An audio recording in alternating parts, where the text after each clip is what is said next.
Hello, guys. Now, for those of us that are living here in Italy, I want us to know that there is nothing like 10 years resident, 5 years resident, because I've seen a lot of people that will tell you, I have 10 years resident, I have 5 years resident. It does not exist.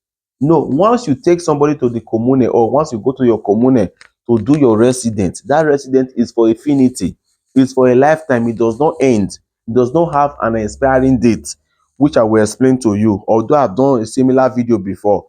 A lady called me recently and she said her resident will soon expire, and the husband is telling her that he is not going to renew the resident for her. I'm not talking about your permit de sojourner. I'm talking about your resident, the one you normally go to your commune to do. So that's the one she's talking about.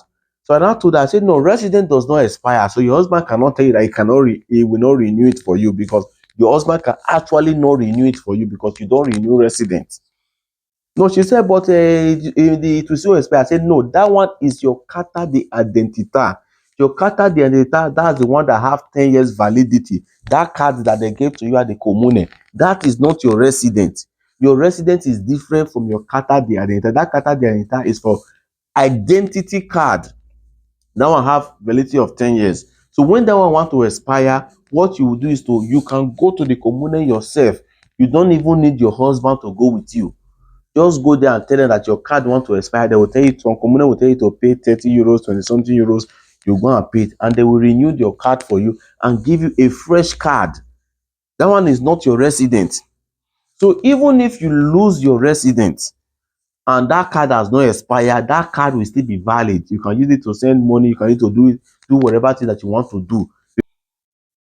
So I've seen some people, they will park out for some house, that person will go and cancel their residence. So the person will still be living in Italy, thinking because that carta de identità is still valid, because it has not expired, the person will still be thinking that he or she still have residence.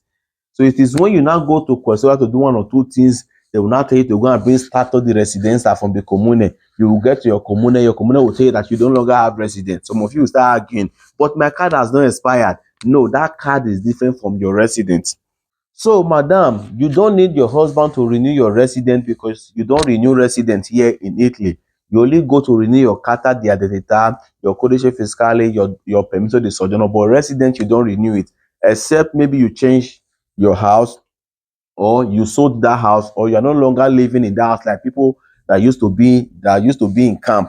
Immediately their project finish, or immediately they give them document, they will ask some of them to go, and the cooperativa will go and cut their resident, and after 1 year their resident will be cancelled, but that their carta their data will still be valid, because they are not the same. So madam, what you will just do, you will go to the commune yourself and tell them you want to renew that your carta de identità. That is what you are supposed to renew, not your resident here in Italy. I'm not trying to ask you to start fighting your husband. You can go and resolve whatever problem that you have with your husband, but that is not the angle I'm talking about now. I'm talking about the mentality and the mindset that you used to have, that carta de identità is your resident. No, that is not your resident. They are two different things. So go to the commune and renew it, and they will definitely renew it for you without the consent of your husband. Thank you, and God bless you.